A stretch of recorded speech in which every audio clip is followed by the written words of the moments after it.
Are you going to make me sing reviews? Yeah. Oh, yeah. Let's get some reviews. Hey, everyone. Hi. I have to try to look them up. Well, I'm going to look them up. All right. Let's Can you see. say hi to everyone? Say hi. Well, hey, everyone. Oh, that just... Should I? No, that wasn't convincing. That was like, hey, everyone. I mean... Hello, everyone. Oh, my goodness. Thank goodness you don't say that most of the time. Could you imagine? I'm going to find... Because we've skipped... Oh, we didn't do reviews for a while, It's so... iTunes. That's how I do it.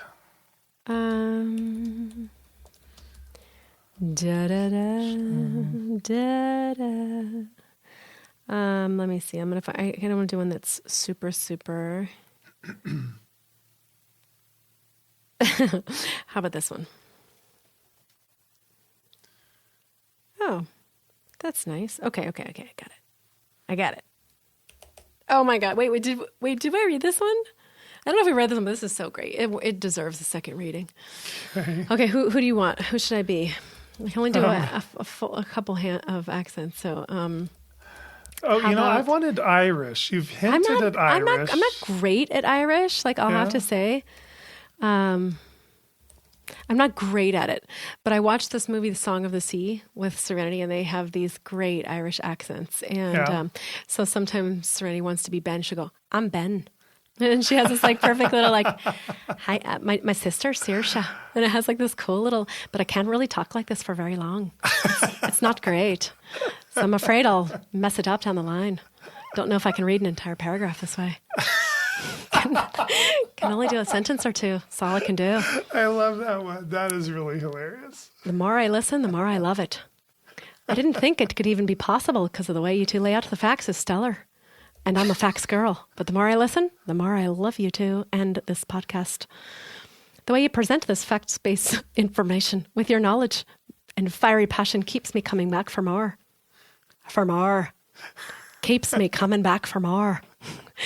Dr. Bob, I love your clinical knowledge and what you personally stand for. Why, thank you. In your position as a physician. Melissa, you're a flame after my own heart. Hashtag send that plate back, girl. Keep it up. Clap, clap, clap. I love it. Fantastic. Kylie Morgan, you're great. And so is your review. It's your turn, Dr. Bob. Oh, wow.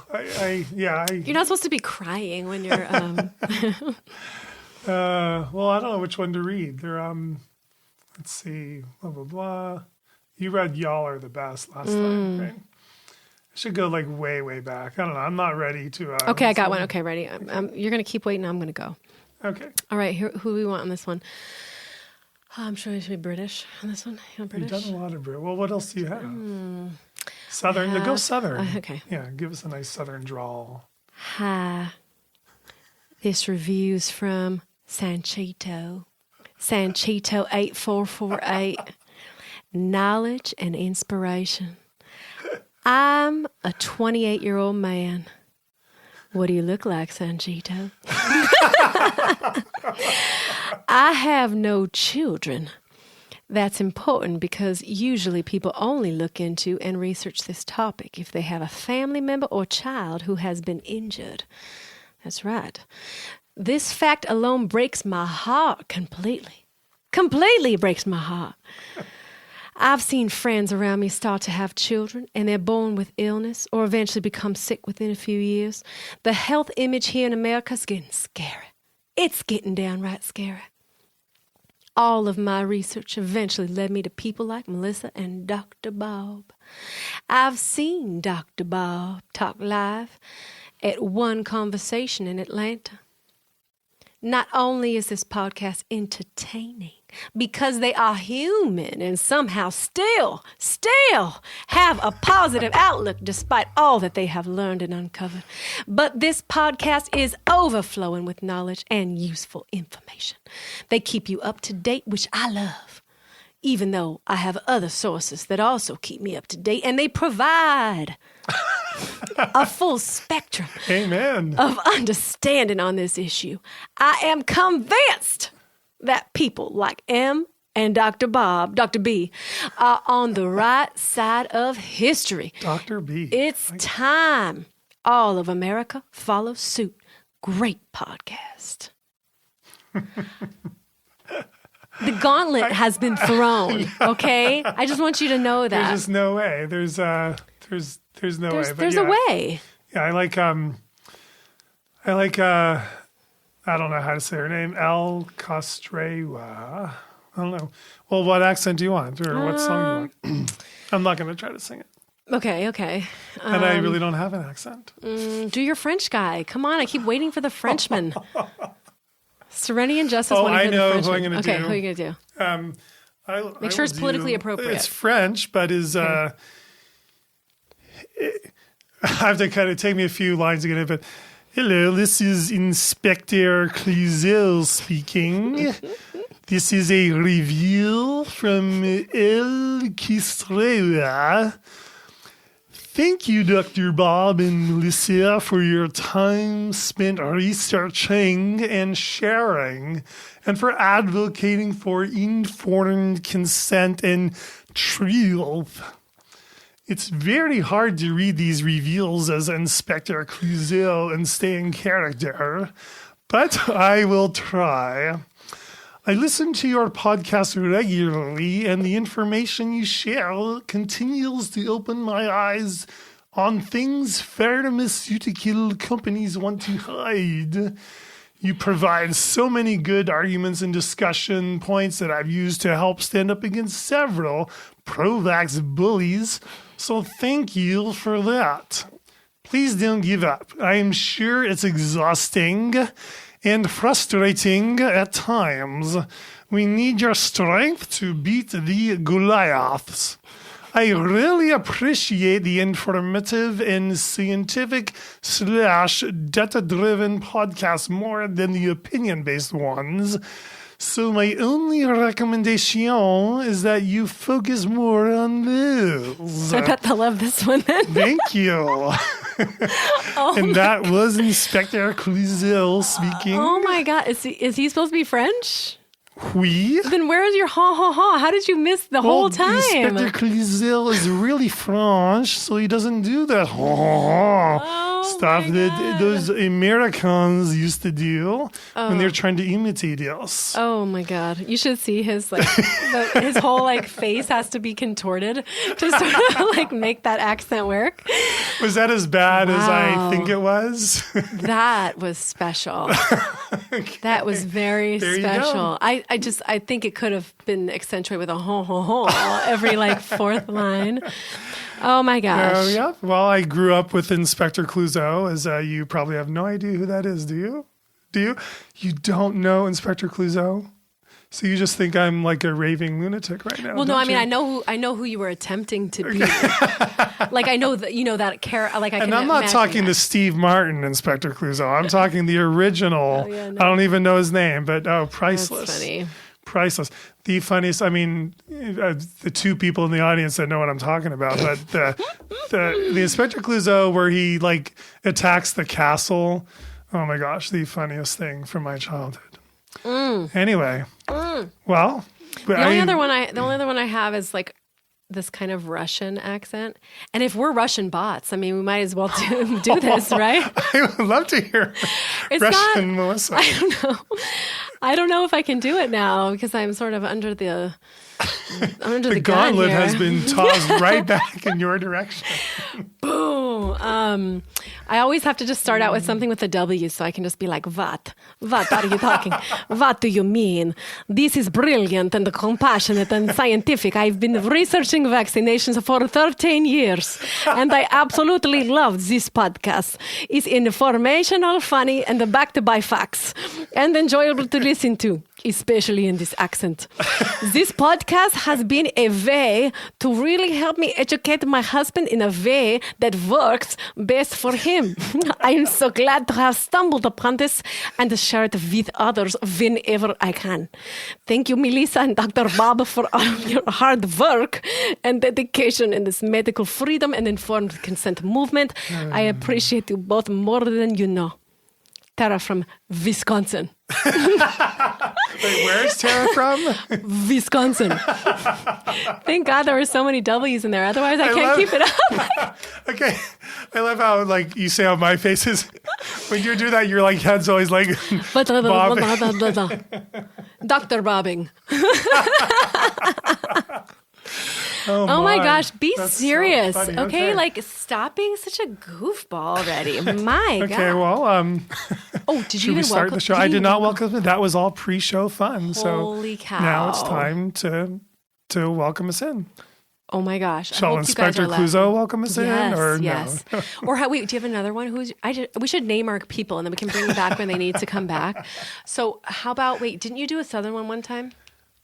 I lived in South Carolina all right. Can you do South Carolina? I can't. Can you do British? I cannot do British. What? It's like can't. the easiest accent to do. No. Oh. All right. I'll just welcome us in regular, be yourself. like, right? In a safe space.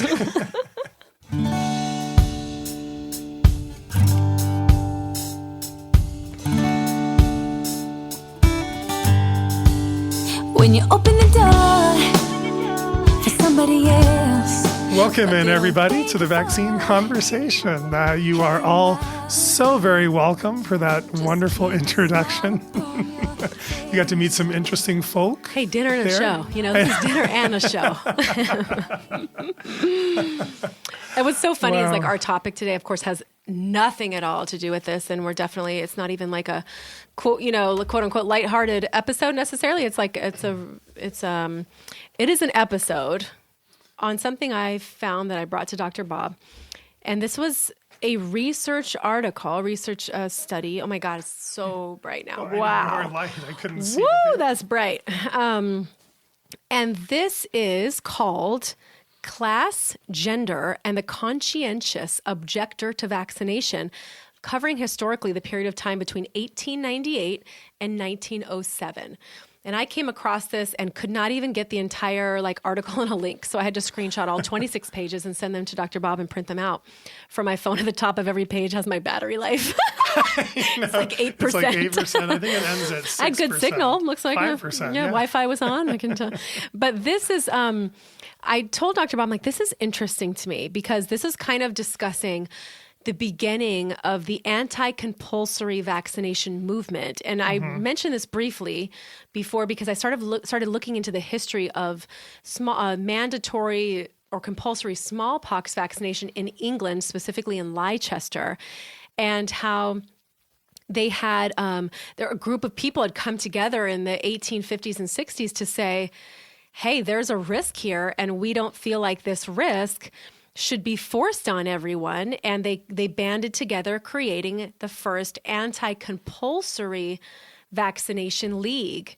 And it set the stage for the next 50 years of there being groups of people that through government and politics fought mandatory vaccination. And yeah, and it even starts, as far back as like the 1850s, which I find, I find fascinating when there was a disease, there was smallpox, and it was, we all assume, it was very serious. We read historically how serious it was, and many, many, many people died. And, I just find it interesting that back then for people living during those times, even though that disease was so serious and present, some people saw severe reactions from vaccines, and there were already people rising up to say no, where honestly, I would kind of assume, like if we try to think back almost 200 years ago, we would assume people would be clamoring to try to get a vaccine against smallpox. But no, there were problems with it. So for people living back then, there was actually, we'll get to it, but at one point, 25% of a population was saying no to smallpox vaccination. That's because you hear people all the time. I know people in countries that would be lining up to be able to have the right, and you guys are choosing to turn it away. Right. As if, kind of what's wrong with you. And like you're saying, we're talking about a very serious disease that there was no alternate cure for, and it killed people quickly. And even then, people were saying there still is a risk to this because people that had the vaccine, from what I've read, at the beginning, the first vaccines for this, 1 in 4 people would actually catch smallpox and die from it, which is a pretty high rate of risk. Yeah. I don't know what the risk. I haven't read a lot of history on this, but I recall watching a series. I think it was John Adams. It was a mini series. I watched that. Yeah, did you watch that? And did you remember that with his family? Because he was away. I think he was away in Europe or something. And the doctor brought the smallpox vaccine to his wife and his children. I don't remember that part. And one of his, maybe it's John Adams. Is there another similar series? I don't think so. But and his daughter caught the live smallpox infection from the vaccine, and either died or nearly died, but very, very, very sick. So none of the family caught the natural disease in this episode. It's supposed to be based on historical facts and an accurate.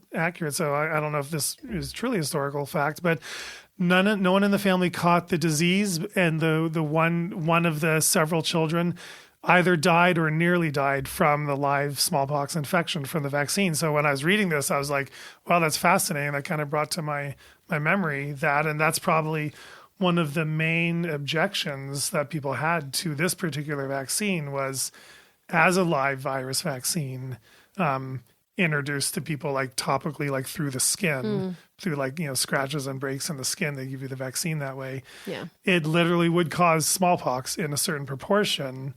And did people have the right to, or did a lot of people feel like that was riskier than the vaccine? So fascinating. And so this I should say your research article, because it's not really a study necessarily. I mean, it's sort of like a study. It is written by a assistant professor of history at the University of Utah. And this was in 2002 is when this was this first came out. But basically, she starts by kind of giving a historical perspective on the first initial vaccination acts, the first mandates, and she says by the end of 1898, so we talked briefly about the 1850s and 60s and 70s, 1870s, was when they had vaccine act after vaccine act after vaccine act, like, going through the political system to mandate every single person have the smallpox vaccine. Over in Britain. This is in Britain, right? And so by the end of 1898, she said the anti-vaccinationists were fighting back, and they were finally able to claim a certificate of conscientious objection. So they would apply to the magistrate for an exemption. Okay, so an exemption to that vaccine. And so the 1898 Vaccination Act introduced a conscience clause that entitled parents who objected to the practice of vaccination to claim certificates of conscientious objection.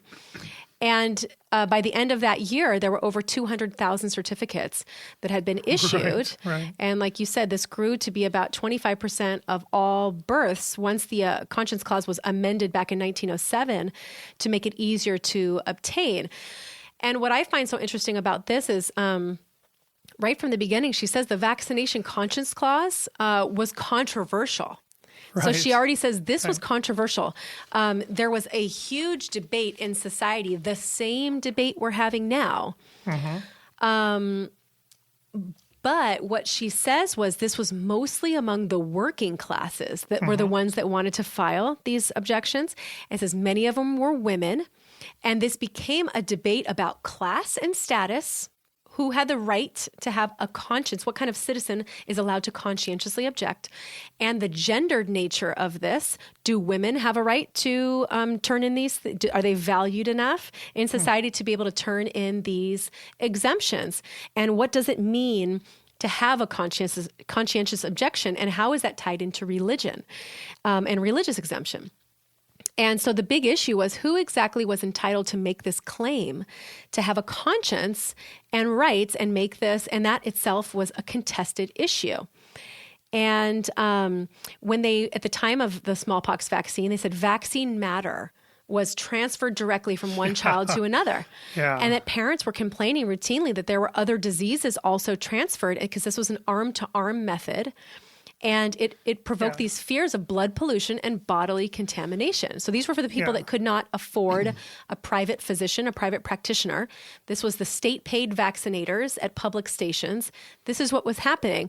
And so there was a lot of fear of this contamination and potential risk and potential transmitted disease. Yeah, and one of their main objections at that time was that compulsory vaccination epitomized what many considered the tyrannical policies of an increasingly interventionist Victorian state. Yeah, look, I have that underlined and a Yeah. star. Yeah, I mean that's so speaks to what, again, this all is very parallel with what we're dealing with today. But it's amazing that even back then, people were coming up with these very well thought out, very concise descriptions of what was going on. We think of people back then as being so backward and old fashioned and uneducated. And this is 150 years ago. Yeah. So 150 years ago, they are saying that compulsory vaccination was considered tyrannical policy with a government that was increasingly interventionist. They continued to get involved, and the state was getting involved. The government was getting involved. And there were concerns about the medical monopoly, which was interesting. And they said how that deprived free men of their civil rights and privileges as citizens in an otherwise free country by having this medical monopoly, is what they were saying.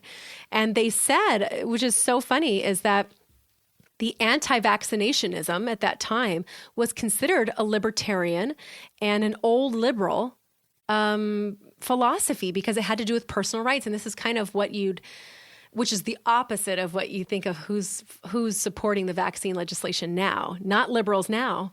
Liberals now are the ones that are voting party line for removing the personal rights. And but the old liberal at that time was more a libertarian, which is about having parental rights and freedom of personal rights. And it says they also maintained their right in particular to have control over their own and their children's bodies. And this is literally the exact same argument that we're having now. Yeah. And it says, and then so just like we're having now, it says, for those who promoted vaccination, the procedure was part of a duty of good citizenship because it protected the entire population from disease. This is the theory, right? This is what you hear now.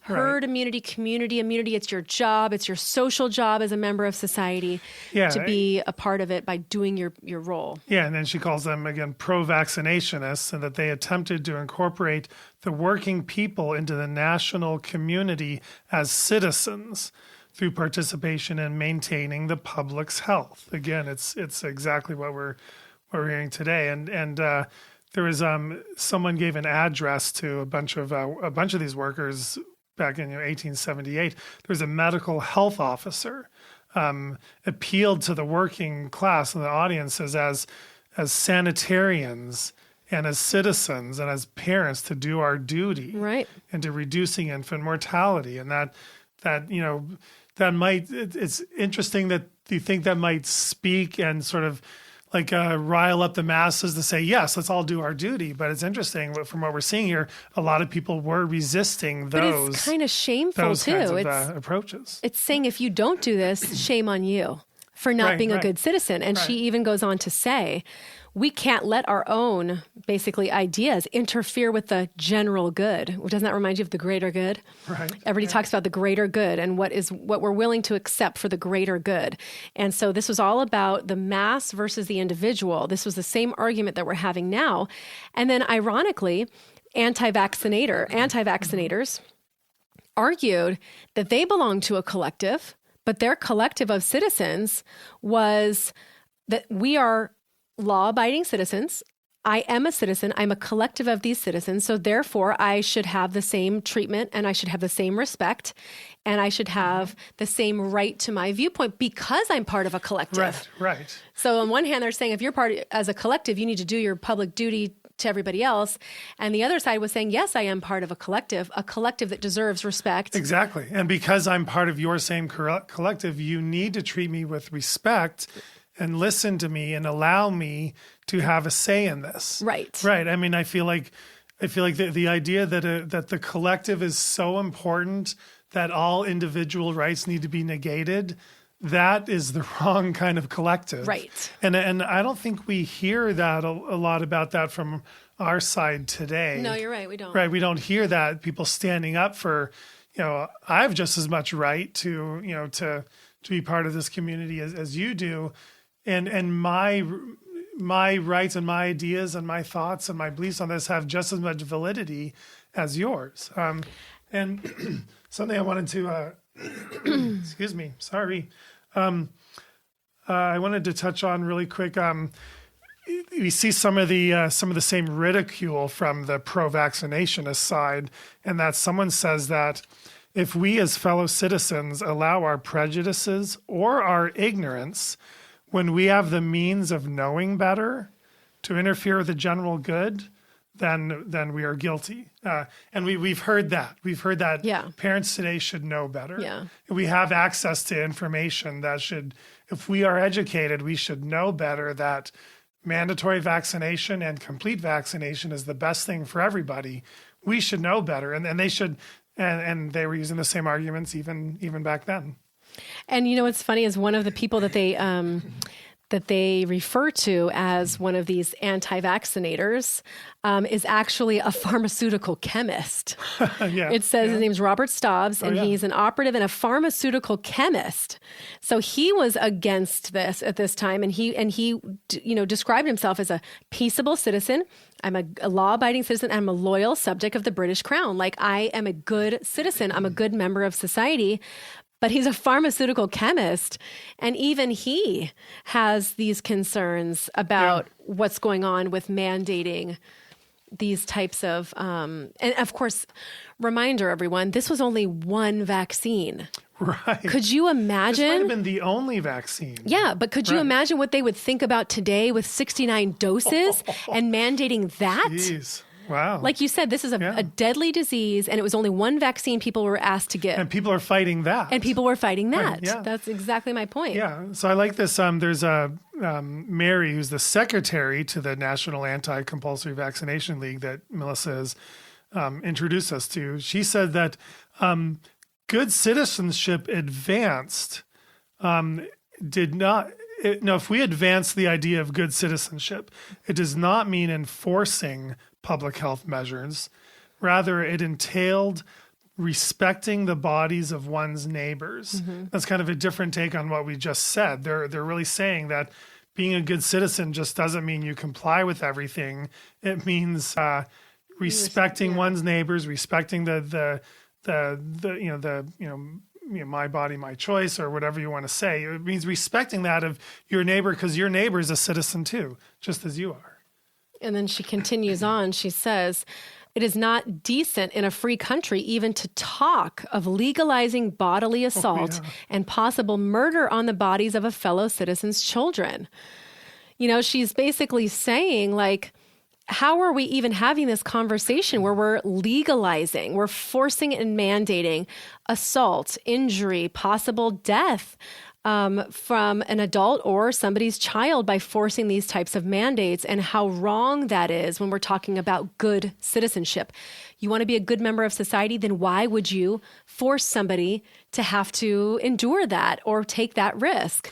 And it makes total sense to me. Right. And I wonder if it was more of an obvious risk back then because the smallpox vaccine in particular was so dangerous back then. Because, I mean, I don't think we would look at, say our vaccines today as causing severe harm in like 25% of kids or 10% of kids. I mean, some people claim that, vaccines harm everybody, but I think when it comes to immediate severe reactions, I don't know if they're as obvious to the general public as they were back then. But, back then, you imagine you see people going around giving everyone a smallpox vaccine, and even if 10% of kids caught smallpox, and even if a certain number died, that'd be very, very scary, especially because that's the only vaccine. And this also comes without the history of the PR, maybe as big of a PR machine. Back then, it was let's eliminate the worst disease, that we've ever seen. And this is I was just reading or listening to a history podcast. 300 years before this, settlers in the Americas brought smallpox to the Americas. Mm-hmm. And when you introduce smallpox to a completely naive people were dying left and right from smallpox. It was horrible because they had no herd immunity. And then now 300 years later in England, they now have a vaccine. They're fighting it. But I believe that, again, the reactions are probably a lot more obvious. And From what I've heard, and I think it'd be easier to make that co-citizenship argument because we're all citizens.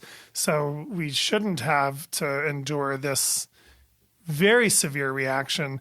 That's, I think, maybe a little different how the general public views vaccines today, although maybe the vaccine educated might be more aware of the risk of vaccines than anyway. I was just going to say, I've heard regarding the Native American populations when they were here. You okay? I'm going to make it, yeah. It's every time. Did you have eggs today? I did not. Well, what are it's like your vitamin juice or something that you're taking.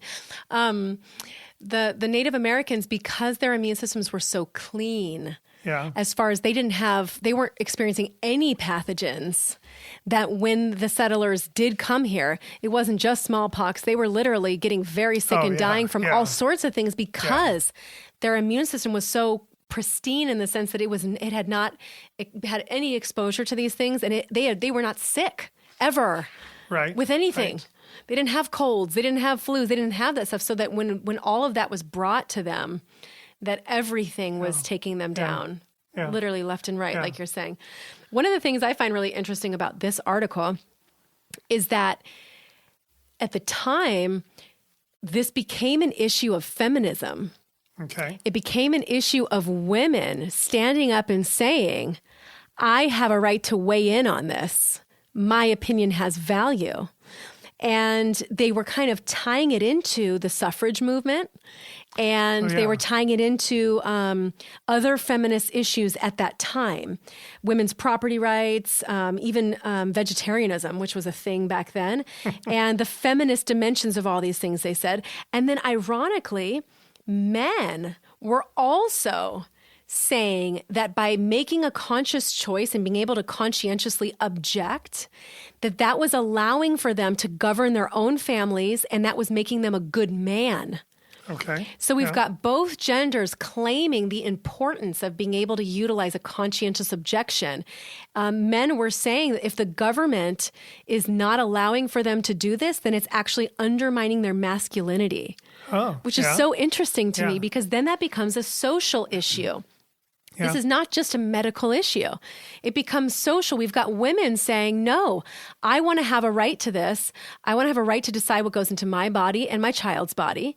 And then you have men saying, hey, I need to protect my family, and I need to know what is the right thing to do and govern my own family in that sense. And you're taking away my masculinity. The woman saying, you're taking away my right as a woman. Mm-hmm. So it's just so interesting to me that during this time, this anti-compulsory vaccination movement was so much more than just about the vaccine. Yeah, and in fact, very little in this article even talks about the vaccine side effects or the vaccine reactions. It is much more about just the politics and the rights and how you look at conscientious objection and just the policies and the laws. Yeah, it's a lot more about simply someone's right to be a citizen and simply have the right to conscientiously object to something, just based on that alone. Right. Not even needing like a good reason, not even needing a good medical reason why you're objecting, just simply that you have the right to object. And it defined that conscientious objection as moral feelings or religious principles. It even said it was an ethical position that did not necessarily have to be rooted in religious beliefs. So when they're talking about who these anti-vaccinationists were, the conscience part of it did not have to be tied to religious, on page 64. Okay. Right. Did not have to be tied to the religious sensibilities, they're saying. This could be a completely secular thing. And it was an ethical position. This is what made it hard, is they said that the magistrates who were basically denying people the right to have that conscientious objection, they said, listen, you don't have to agree with them. You just have to prove they have a conscientious objection. Right. And this feels a lot to me like the health officers who don't agree with a medical exemption because they don't think it matches CDC criteria, but that does not mean it's breaking the law. And we're seeing the same kind of thing. You've got this person who has very strong feelings about everybody should do it. They don't understand anybody who doesn't do it. They think it's selfish. They think that they're putting themselves over the good of society. And they've got these strong, passionate feelings and hate towards people who would opt out. And these are people in power. People who are controlling the ability for somebody to be able to opt out. And that's where we have a problem because this is supposed to be an objective thing. This is based on facts. It's based on law. You don't have to agree with me that I think there's a risk there for my child after they experience. You don't have to agree with me, but I should have a legal right to be able to opt out. And that is absolutely true today. Yeah. Don't you think? Yeah. And I want to go back a little bit. There's a couple of things on 62 and 63 that I think kind of lead up to the whole issue of conscientious objection because they really spend a lot of time defining that and then going through that. And they talk about how at some point preceding this, the government introduced stricter vaccination policies that led to increased fining and increased prosecutions. So kind of like leading up to this, they were people could opt out, but then they would be either prosecuted or they'd actually have to pay fines. So like Rockland and like Brooklyn and what was happening in New York. Yeah. And then they kind of someone proposed a reform bill along those lines. But the anti-vaccinationists basically were opposed to the fines and being prosecuted, of course. But the way they put it, they claimed compulsory vaccination was a reactionary political move that served to perpetuate a tyrannical form of government and to undermine any real change. And I just find that interesting that they looked at making compulsory vaccination more as a global political move just for the government to seize more power and have more power. Not even so much that the government cared so much about the vaccine program. They just wanted to have more power. And I think people are worried about that now as well.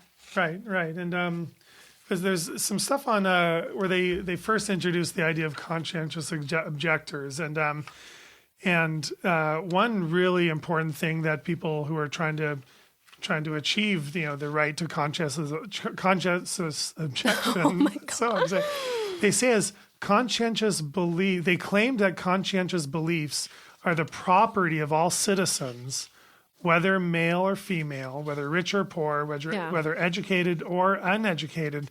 Just the simple ability to have a conscientious objection is the property. It's your property. It's your right as a citizen, and that all the anti-vaccinationists basically kept saying that they had consciences and they're acting upon them, and that conscience is basically your ability to decide what's right or wrong for you, and you have every right to act upon that. And in that they talk about how people who are going around preaching compulsory vaccination and people who are actually like trying to find people who are not complying. It's interesting. The anti-vaccinationists made an advertisement, kind of like a mocking advertisement, kind of like we would do memes and stuff today. I don't know if you remember seeing this. No, you're talking about the guys that were going around to find the babies, right? The ones that were Right. And so the anti-vaccinationists made some mock advertisements calling them baby hunters, saying basically they're putting out ads looking for baby hunters, people who would go around finding babies and vaccinate them. And this would be a vaccination officer paid to trace non-compliers. And they cautioned that no person with a conscience need apply to this job. Yeah. And I thought that was incredibly creative. But a tracking system for non-compliers, that sounds very much like what we're dealing with right now. Sounds very, very familiar, yes. I think one of the things I really liked about that I found was interesting is they said, before they got to the part where they had the Vaccine Act where you could have a conscientious objection, before that time, it took 40 years for them to get to that time. And they were fighting using things around them in politics to help people understand why they deserve this right. And one of the things that they used were the Education Acts. So the Education Act of 1870, it said it had a conscience clause, which allowed parents to exempt their children from religious prayer or from certain teaching, and that way there wasn't compulsory education. So this issue of conscience and education was raised, and then they raised it again in 1902 when they had certain schools and things were being integrated, and they had, it was paid for by public taxes. So this idea of education, this idea of being able to choose what you do and don't want for your child, and how you should have a right to opt out of things, they said that they used that, and which was like a precedent already. And then they also started using the idea that vaccination was an issue of conscience. So after using the education fight and the conscience clause of education legislation, they ended up taking that and likening it to vaccination, saying this is also an issue of conscience. Right. And then they say, but it's funny, both sides jump on the issue of conscience and try to change it to meet their own narrative. Right, but what I think is so interesting, it said that they started calling, so the people who didn't like those opting out started calling the anti-vaccinationists. They started calling them education defaulters, and they started calling them as conscientious offenders. Right. So we're looking at education defaulters. I mean, that sounds like today. So I don't know. That's what I'm saying. What they call us today, but I mean, and also education defaulters, because these are people who wanted to opt out of being forced into compulsory education a certain way, just the same way parents want their kids in charter schools and homeschools and have the option. And my point is that they took the entire process and found a way to label them something negative. So they started convincing the public that if you want to opt out conscientiously, you must be an education defaulter too. And you must be somebody who's conscientiously, you're a conscientious offender, meaning you are offending others. You are causing problems. You are not a good member of society. This to me looks exactly like what's happening now. It's a smear campaign. Mm-hmm. And that's what they're doing now. If you want to opt out, then you're selfish, you're uneducated, you're anti-science, you're all the things. This is exactly what they did then to sort of create that divide between people so that nobody wanted to wonder what you're questioning. Right. Well, what are these people questioning? They seem so smart. What are they questioning? Yeah, and then the anti-vaccinationists, again, that's kind of how they keep terming the this side of this. They were saying that because the law is allowing people to use conscientious objection to certain things involving either education or religion, that should also apply to medical, to be able to opt out for medical reasons. And they say they actually had a pamphlet back then that demanded whether the state had any more right to enforce a medical belief than it once had to enforce a religious one. Mm-hmm. Mainly, if the state can't force religious beliefs one way or the other, how can they then enforce any religious beliefs? I mean, any medical beliefs, and that there's something called the Health and Liberty League they had back then, that they considered it intolerable that anyone should suffer for their theological convictions, right? And yet similar persecutions are carried out in the name of vaccinations. These are all statements written by people from back then. And again, we are what we're seeing today. We used to be seeing that it was intolerable to religiously persecute people, but now we're seeing it is becoming more acceptable to say people don't have certain religious rights, or to say certain religions you don't have the right to do certain things religious. I mean, we're losing our religious rights, right? And it's becoming more popular to attack religious groups and saying they don't have the right to do something just based on the religion, and maybe they're feeling like if they can water that down, then they can water down people's medical rights just as easily. Well, so listen to this too. So they kind of start talking about the difficulty with the magistrates in being able to understand what really was and what wasn't a conscientious objection. I thought that was fascinating. Because it was considered so vague, right? How do you know? How do you know if somebody really believes this? And so they said it was hard because they weren't able to measure this. There was no tangible way to measure it. And they said, depending on where you lived, trying to convince a magistrate to opt out was a daunting task. It said applicants who declared they had a medical objection or that vaccination had killed or injured another child of theirs were often ridiculed and denied a certificate. Oh my goodness. Like, how much is that what's happening today?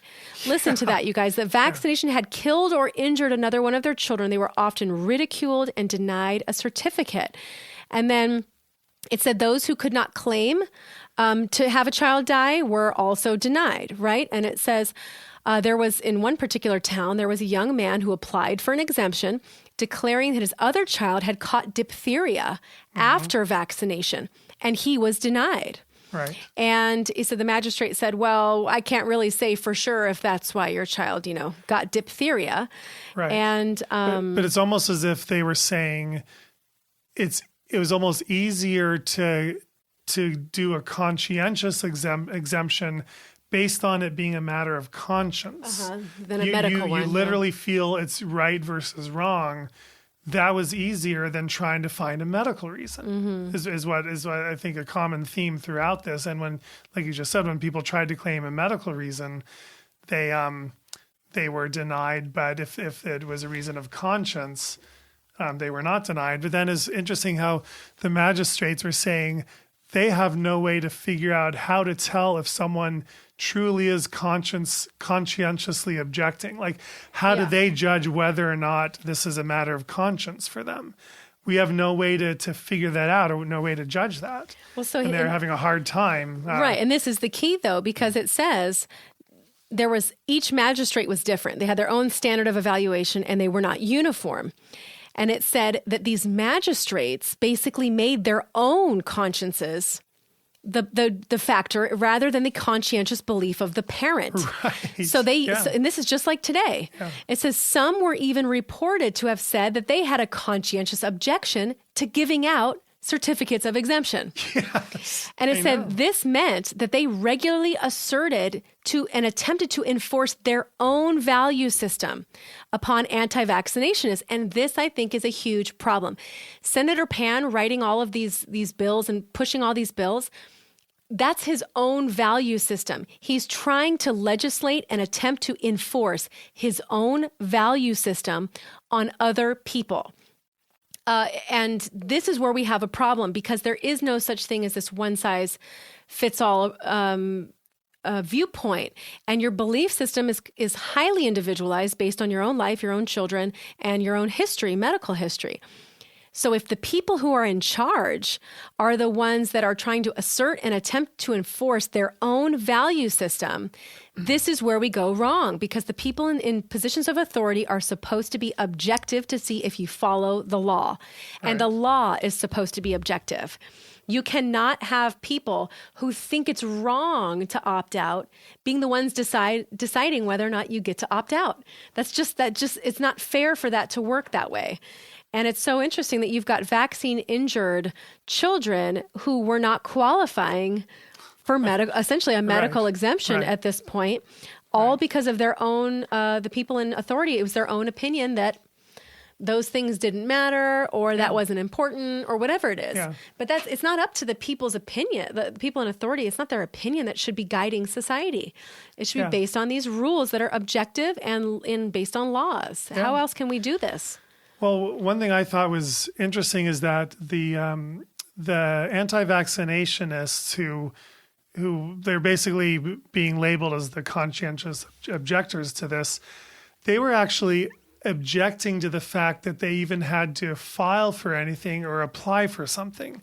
And one of the ideas that was going around was basically, you would have a written exemption signed by a judge or a magistrate, and that basically gave you what they called a ticket of leave, or basically it was your written excuse that you didn't have to vaccinate. And what the people that were fighting this, they didn't like that because they basically felt they and I quote, they said it insulted the objector by converting him into a licensed lawbreaker. You're basically like getting this written license and permission slip to essentially break the law. And they felt that, and I just find this concept just pretty interesting, that they felt that instead of allowing for exemptions, that because exemption was a matter of conscience, that the procedure, and in fact all medical procedures, should be entirely voluntary, and there shouldn't even be this opt-out system. We shouldn't even have to obtain a written objection, exemption. That alone violates our rights.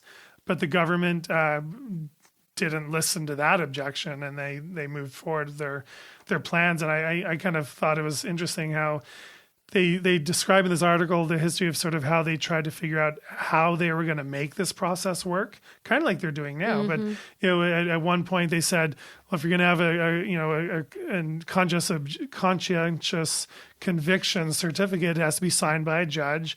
And someone else said, no, that's not enough. We want it to be signed by 2 judges. And we want you to people to even get, 2 opinions from a judge, and how it just parallels kind of what happened, in California. You needed that doctor's signature for your PBE, Bill 2109. Right. And then it became a medical exemption, and now they're changing it to a medical exemption signed by a public health officer. It kind of, we're seeing this history repeat itself. And guys, history is not supposed to repeat itself. Yeah, that's the whole reason we're supposed to learn from things, right? Yes, So exactly. what they were saying, too, about these magistrates, 73. They said that magistrates who refused to grant certificates did so precisely because they felt that working people lacked intelligence Oh, wow. and thus could not possibly make conscientious choices themselves. They often explicitly made assumptions about the person based on their class and their gender.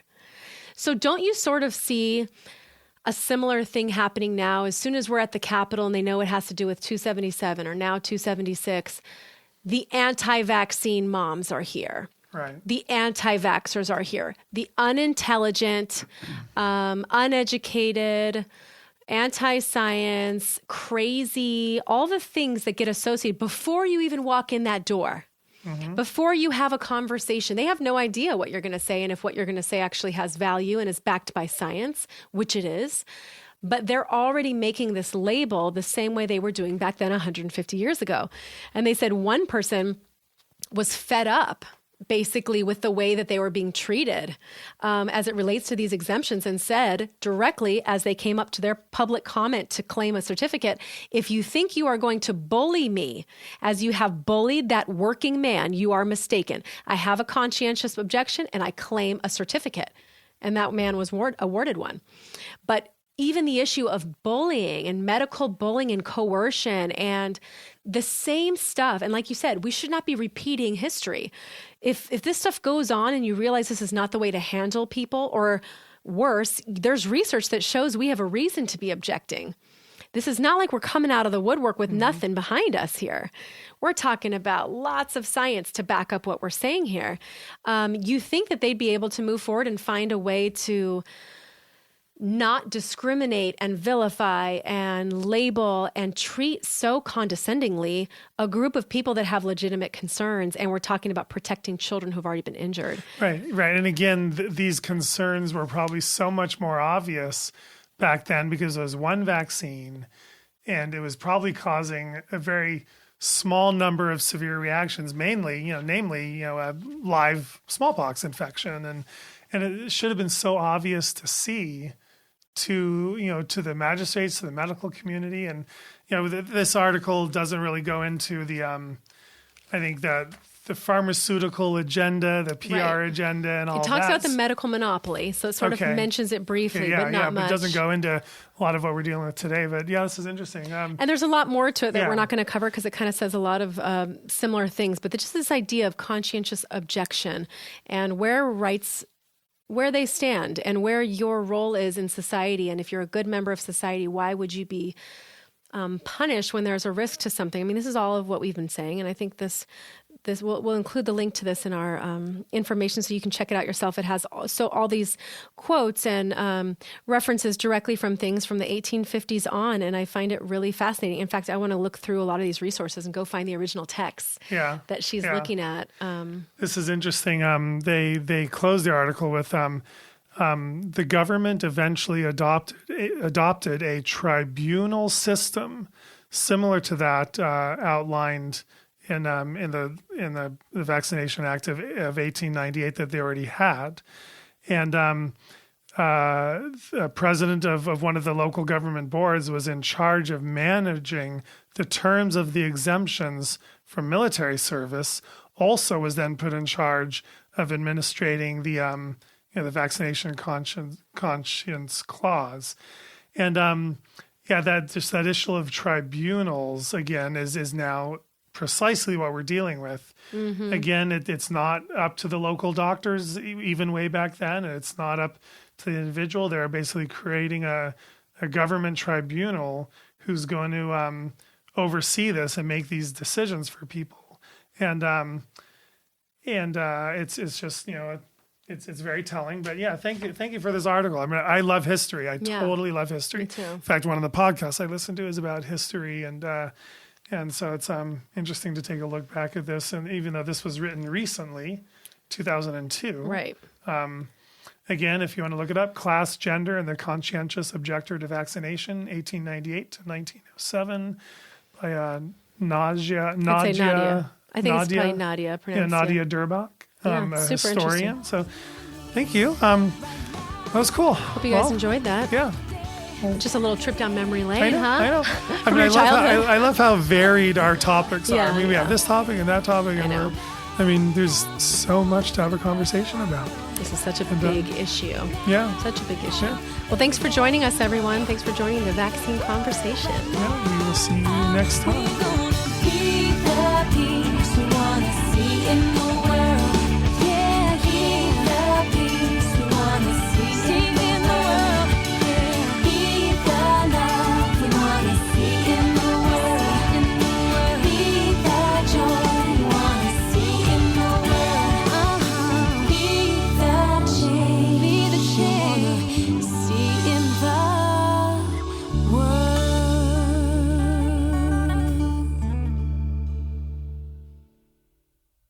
The information in this podcast is for entertainment purposes only. It is not intended as medical advice. Always consult your healthcare professional for information on vaccines and infectious diseases.